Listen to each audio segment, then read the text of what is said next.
కాంగ్రెస్ నేత Addanki Dayakar hot comments చేశారు. ఆంధ్ర తెలంగాణ మధ్య బీఆర్ఎస్ విద్వేషాలు రెచ్చగొడుతోందని మండిపడ్డారు. ఏమైనా ఇష్యూస్ ప్రభుత్వం దృష్టికి తీసుకురావాలి కానీ రాజకీయ లబ్ధి కోసం ఆరోపణలు చేయడం సరికాదన్నారు. ప్రజా సమస్యలపై చర్చించేందుకు కేసీఆర్ అసెంబ్లీ రావట్లేదు కాబట్టి నాయకుడే లేని పార్టీ తెలంగాణకు అవసరమా?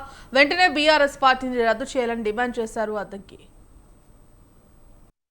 ద్వారా ఎలక్షన్ కమిషన్ కానీ సంబంధిత ఏ వ్యవస్థ దీనికి సంబంధించినా కూడా బీఆర్ఎస్ చేస్తున్న రాజ్యాంగ వ్యతిరేక రాజకీయాలను గమనిస్తున్న వ్యక్తిగా, ఒక సామాజిక ఉద్యమాల నుంచి వచ్చి రాజకీయాలు చేస్తున్న వ్యక్తిగా అంటున్న బీఆర్ఎస్ పార్టీని రద్దు చేయండి.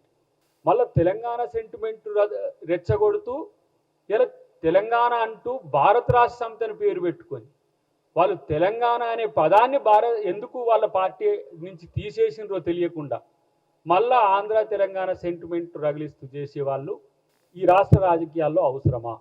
నేను ఇది ఎందుకు ప్రత్యేకంగా చెప్తున్నా అంటే, మీరే లైవ్లు పెడతారు, మీరే ప్రాపగండాకు ఉపయోగపడతారు, మీరే వాళ్ళు చెప్పిన అబద్ధాలను మొత్తం ప్రచారం చేస్తారు, మిమ్మల్నే వాళ్ళు ఆంధ్ర అని చెప్పి ఇలా గో బ్యాక్ అని చెప్తున్న పరిస్థితిలో మరి వీళ్ళు అవసరమా ఈ రాష్ట్రానికి? ఏముంది కేసీఆర్తో? కేసీఆర్ అనేటోడు అసెంబ్లీకి రాడు, రాజకీయాలు చేయడు, నాయకుడే లేని పార్టీ రద్దు చేస్తే తప్పేంటి?